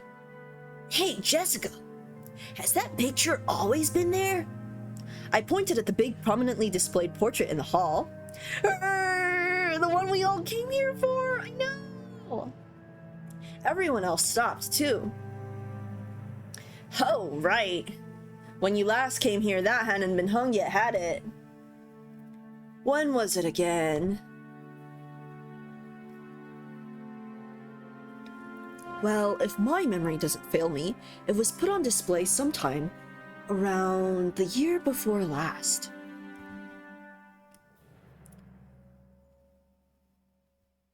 Sorry? Year before last. Okay, hold on.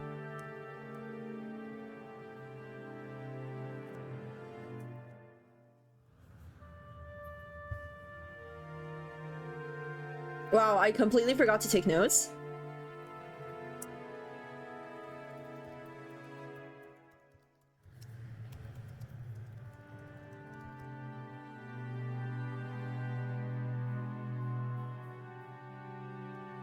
According to Kumasawa-san.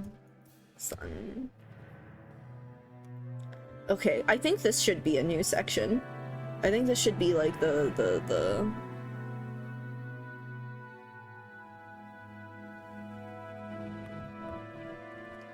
time for dinner.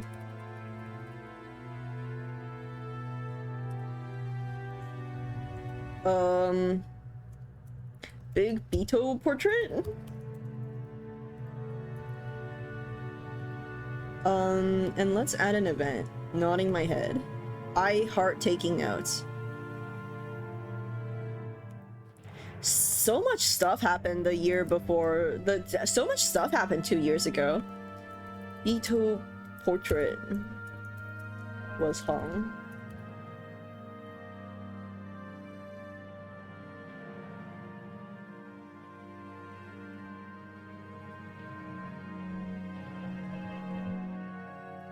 You are correct, sir.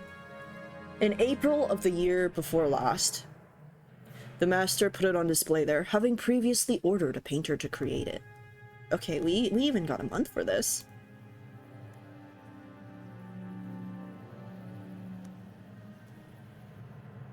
Grandfather did that? So he paid to have it painted just for him, huh? The portrait suited this Western mansion, and that woman in the elegant dress gave off a sense of refinement. I couldn't have guessed her age, but her sharp eyes and the strong wills she seemed to possess made her look youthful. She seemed somehow different from the composed middle-aged woman you often see in famous pictures. If she'd had normal black hair, I might have assumed it was a portrait of my long-deceased grandmother in her prime. However, she had beautiful blonde hair and didn't look Japanese at all. So, just who is this lady? Oh no, sorry. This is Maria. So, just who is this lady? Maria answered. Oh, no. Battler said that. Maria answered this simple question enthusiastically, as though proud she knew the answer. Oh no, she's Beatrice. What? Bayonetta? I love her, I need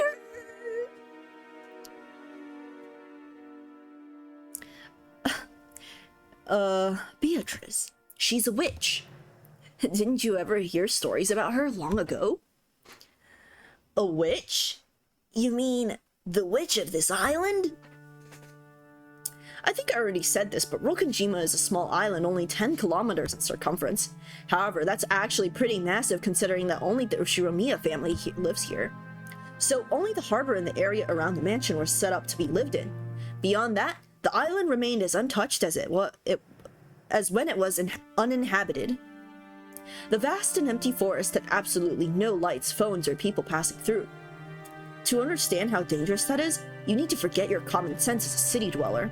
After all, if you happen to fall down a hole in the depths of the forest and sprain your ankle, no one would come save you, no matter how much you cried or screamed. Then, once the sun went down, the forest would be wrapped in complete darkness since there are no streetlights. And since there are no signs, it'd be easy to get lost and confused, losing your sense of direction inside that dark forest. Nowadays, most people see a forest as a peaceful place, but to the people of bygone eras, before the light of civilization drove out the night, forests were as geographically separated from civilization as the sea. They were oceans above the ground. Fishermen who go out into the ocean are putting their lives at risk despite their technical knowledge. In the same way, hunters who go out into the forest are in danger despite having specialized knowledge of their own. If children were to go play in such a dangerous forest, something terrible might happen. Someone's parents must have thought so. Maybe grandmother first said it, or maybe it was grandfather himself. Or perhaps the story's been passed down on this island since ancient times. There's a terrible witch in the forest, so you must not go in. At some point, this ghost story of Rokkenjima was born. This is the legend of Rokkenjima's witch. That's why when we talk about a witch on this island, we're referring to the master of that vast and savage forest.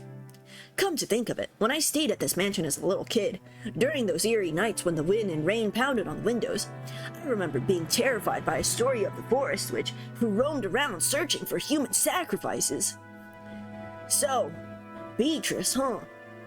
When Aniki mentioned it, I searched my memory and was sure I recalled hearing a name like that when I was little.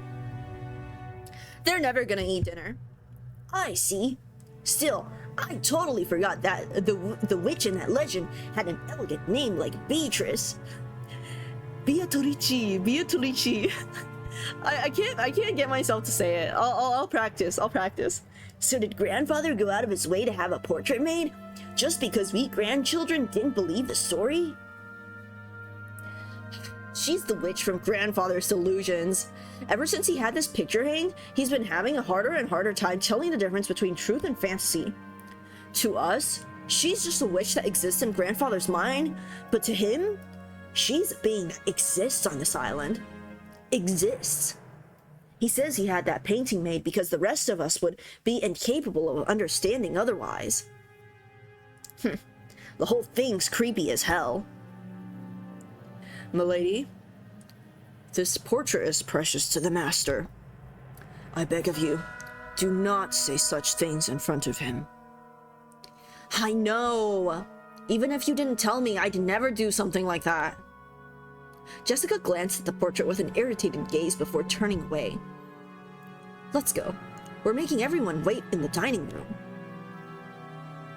You two are going to be our first two victims, aren't you, Lamal?